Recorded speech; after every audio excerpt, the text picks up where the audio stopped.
All right, welcome class. Go ahead and grab a seat, settle in. Welcome to today's Rapid Fire History 101 Explainer. Today, we're going to trace America's highly unexpected evolution. And I say unexpected because the journey from a largely ignored, densely forested territory to an absolute global superpower was, well, anything but guaranteed. Here is our syllabus for today. 1. The accidental colonies. 2. Revolution and Constitution. 3. Buying the West. 4. Manifest Destiny and War. 5. Civil War and Alaska. And 6. Becoming a world power. Take really good notes today, folks, because we are going to look at the fascinating cause and effect dominoes that drove this massive 423-year expansion. Okay, let's dive right into Chapter 1, the accidental colonies. Now, we often think of North America as the main prize, right? But early European explorers were entirely focused on finding gold and spices in Asia. Notice how history unfolded geographically here. Columbus hits the Caribbean in 1492, expecting spices, but finding gold. So Spain and Portugal basically just divide up the southern resource-rich half of the map. By 1539, Spain sends an expedition up north, but finding no gold, they just bypass it. They literally ignore it. This leaves a massive century-long gap before the English finally get their act together. After a failed attempt at Roanoke, they established Jamestown and later strict Christian colonies like Plymouth. Now, what is really interesting here is the sheer demographic imbalance that eventually led to conflict. Fast forward to 1754. The French have claimed the middle of the continent, and the British have covered the East Coast. Tensions boil over into the French and Indian War. Just look at these numbers on the board. I ask you, based on 60,000 people in New France versus over 1 million in the British colonies, who do you think won? That brings us to Chapter 2. Revolution and Constitution. Yes, exactly. The British won, and they won handily. But that massive military victory inadvertently triggered an absolute disaster for the British Empire. This perfectly illustrates that domino effect I mentioned earlier. Follow these steps with me. Step 1. Britain wins the war and claims vast new land in America. But step 2, that victory was unbelievably expensive, leaving Britain with massive war debt. So, step 3, they decide to heavily tax the American colonists to pay for it all. And finally, step 4, the colonists, infuriated by being taxed without having any voting rights, actively rebel. This entire chain reaction culminates in the famous 1776 Declaration of Independence. But you know, getting independence and keeping it are two very different things. Winning the war was really only half the battle. Post-war America was facing a severe crisis. Those 13 colonies were essentially 13 independent countries united in name only. The initial government was an absolute administrative mess, and it was failing fast. It really wasn't until the Founding Fathers drafted an entirely new constitution that actually worked, which was ratified with Washington elected in 1789, that the country finally stabilized. Chapter 3. Buying the West. So, the crucial point is that they finally have a functional government.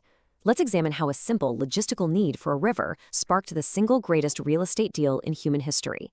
To understand this, we have to look across the Atlantic to France, where Napoleon is planning a North American empire. The Americans, terrified of Napoleon controlling their trade routes, asked to simply buy the port city of New Orleans to secure access to the Mississippi River. But look at this dynamic between Napoleon and his advisor, Talleyrand. Talleyrand thinks selling their largest territory is foolish. Napoleon, however, literally overrules him on the spot. He realizes he needs cash to fund his impending invasion of Britain, and selling to the Americans guarantees they won't ally with the British. Napoleon's snap decision leads to this staggering figure. For just $15 million, America bought the entire Louisiana territory. They doubled the size of their nation overnight. This single transaction completely changed the entire trajectory of the United States. And let me tell you, they desperately needed that extra space. Why? Because of this number right here, 7. Back then, the average American family had 7 children. The nation's population was practically doubling every 20 years. This massive demographic engine pushed settlers rapidly westward, straight into Native American hunting grounds, basically operating under the assumption that if land wasn't fenced and farmed in the European style, it was just free for the taking. Moving right along to Chapter 4, Manifest Destiny and War. When you have an exponentially growing population pressing right up against international borders, friction is inevitable. A prime example is Texas. The Mexican government had actually invited American settlers into its sparsely populated northern territories. Soon enough, the Americans outnumbered the Mexicans, rebelled, and created their own independent republic. But when Texas initially knocked on the door to join the USA, they were rejected. Texas proudly wanted to join as a slave-holding state, but the U.S. government was trying to balance its internal politics and refused.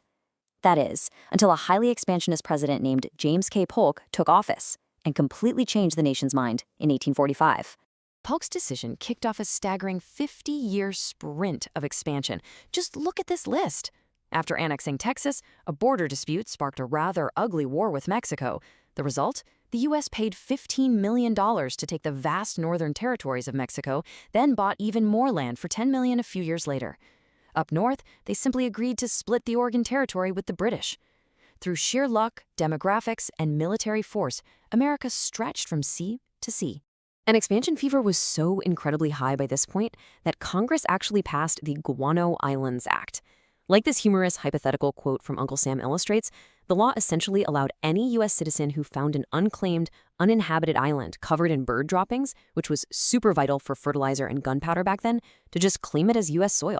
And a fun fact for the class, that law is actually still on the books today. Absolutely wild. Chapter 5, Civil War and Alaska. While the country was thriving on the outside with gold rushes in California and endless free farmland in Oregon, internally, a severe crisis was reaching a boiling point. Looking impartially at the historical texts from this era, we see two completely incompatible views sharing one country. In the North, slavery was illegal and viewed by many as a great evil that needed to be stopped. In the South, slavery was viewed as an absolutely foundational part of their agricultural economy. The election of Abraham Lincoln in 1860 was the spark that ignited this powder keg. Fearing Lincoln would abolish slavery, Southern states seceded, sparking a horrific, deadly civil war that ultimately resulted in a Northern victory, the freeing of the slaves, and the forced reunification of the nation. Now, remarkably, right after this devastating war, the expansion just continued. Secretary of State William Seward, who, by the way, survived a brutal stabbing on the exact same night Lincoln was assassinated, entered into hasty negotiations with Edward de Stokel, the Russian ambassador. Seward agreed to buy Alaska for a mere $7 million. As Stokel reportedly whispered to himself after Seward eagerly accepted his very first counteroffer, "I should have asked for more money." Finally, Chapter 6, Becoming a World Power.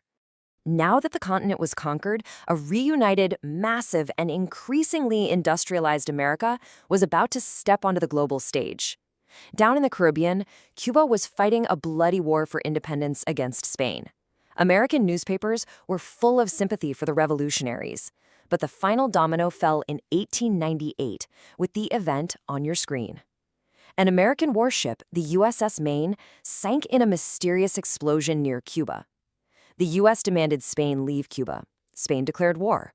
The ensuing Spanish-American War was brief but highly consequential. Let's see how this builds our modern map. The U.S. victory effectively ended the remnants of the very Spanish Empire that Columbus had started 400 years prior. The U.S. captured Cuba, Puerto Rico, and the Philippines, and simultaneously annexed the Hawaiian Islands for a naval base. Following the war, a young, energetic president named Theodore Roosevelt took over, built a massive global navy, and drove the completion of the Panama Canal in 1914. America was now a dominant two-ocean world power, just in time for the outbreak of World War I. As we wrap up today's explainer, I want to leave you with the ultimate take-home exam question. It was debated fiercely back then, and honestly, it's debated today. As America completely transformed from an accidental, ignored woodland into a globe-spanning superpower, what was the right path? Should it have strictly minded its own business, staying totally out of international affairs? Or was it obligated, for its own survival and prosperity, to mind its own interests on the global stage? Ponder that as you review your notes. Class dismissed, and I'll see you all next time.